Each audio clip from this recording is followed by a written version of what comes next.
Okay, next question for you. It wasn't too long ago, a couple of weeks ago. In fact, it was going to be almost a few days after that you were going to be on after the basketball clinic that you had in Fall River, or in Taunton, excuse me, at the Taunton Boys Club. And I understand that the first couple of clinics that you had 40, 50, 75 people. But I think you had a huge, huge turnout at this, didn't you? Well, I was told somewhere between 200, Greg, 200 to 250? To 250, Okay. Yep. So I'm really thrilled about that because we put a lot of thought into these, a lot of preparation. We have somebody who, it's interesting, he sent me an email yesterday because he's enjoying it so much, Ernie DiGregorio. And when I think about my history, if that's the right word, with Ernie DiGregorio, I mean, we were in, he's a couple years, he graduated in 1973, I graduated in 1976, but I was going to school at Brown, he was going to school at Providence, so you couldn't be going to school in Providence and not know who Ernie DiGregorio was. I mean, every time I turned on Channel 6, it was Ernie DiGregorio, and that team, of course, should have made it to the finals. Sure should have. And had everybody been healthy, I think they would have given UCLA, and so does Ernie, a heck of a run. Yeah. So he was a legend. And then my son was born and loved basketball. I started taking him over to Providence College for Tim Welch's summer camps and father-son clinics. And I mean, Ernie DiGregorio is a part of the woodwork there. Sure.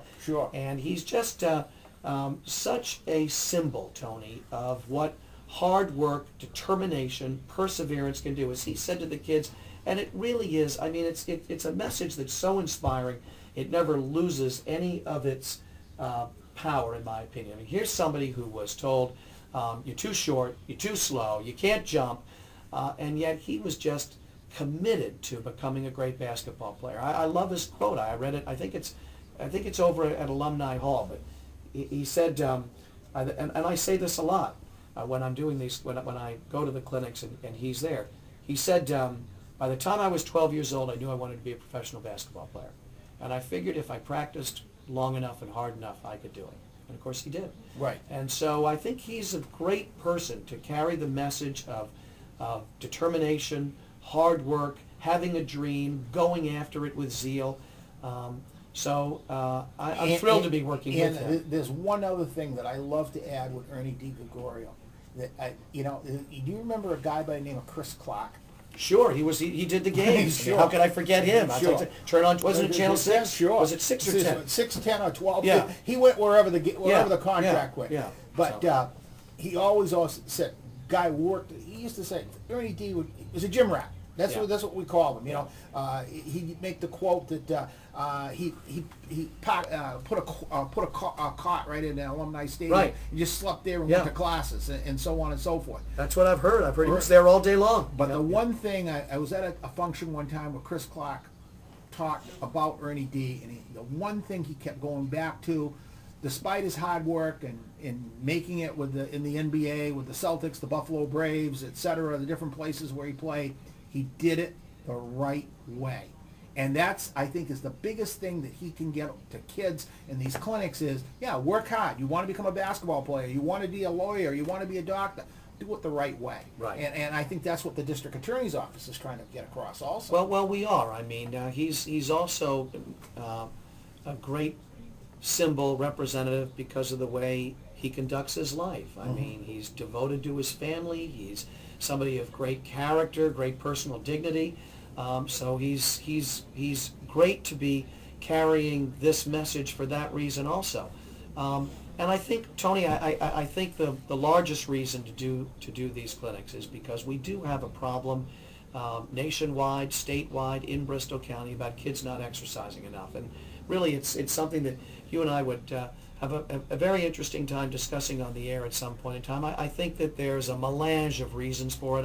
I think both parents working and not being able to get the kids to the parks in the afternoon, I think that's an issue. I think parents' concern about safety is an issue. I mean, the parks when we were kids, Tony, they were filled all the time. Now the public parks are often vacant.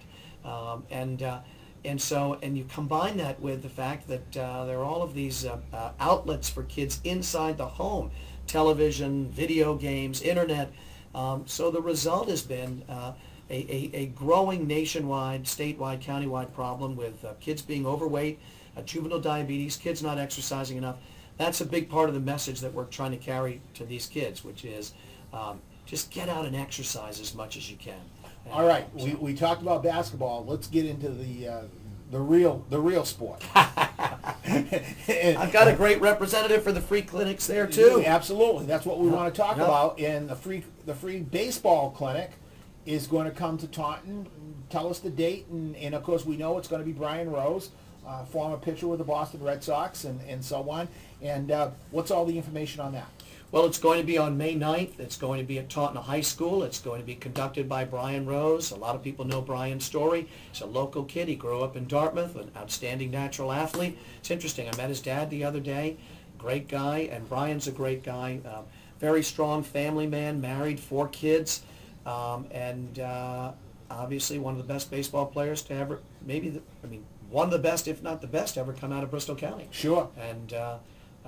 And this is the first one that he's doing. Is it not, Greg? But this is something we're committed to every single year, Tony. We're going to be doing the tennis clinics.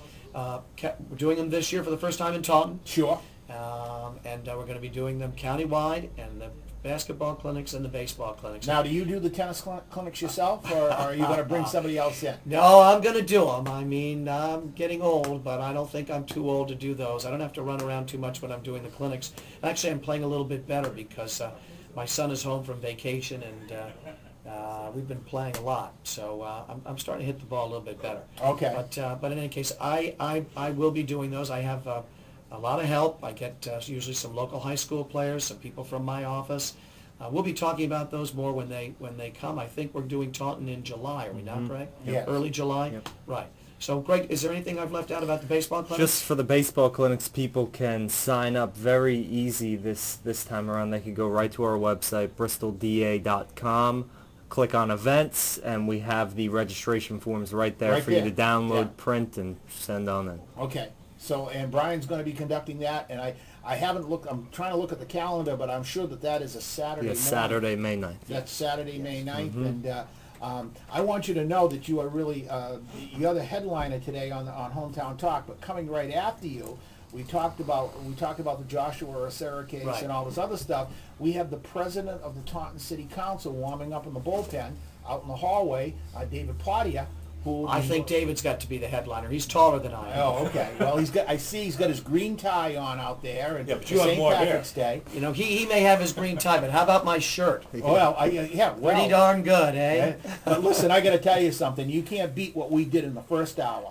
We had a live report from Galway, Ireland, from Galway City, in the middle of the St. Patrick's Day parade, from 4 people that are there from Taunton, gave us a live update as to what was going on with the floats and the parade and everything else. That cannot be topped. Yeah, absolutely. So I can't top that. Dave Potier can't top that. No, that cannot be topped. So anyway, listen, to the district attorney, we want to thank you very much for being with us, and we're going to do it again next month. Look forward to it. April 1st.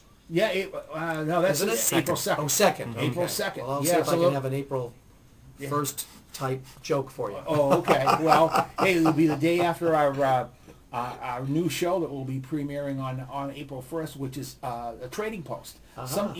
This is something that because of the economy is really catching on. I heard a segment about that, I think, on National Public Radio last week, and that is really interesting. Yeah, people are looking for deals all the time and so on. And it used to be one of the most popular shows on the old WPEP. It really was, and I think it's going to come back as a very popular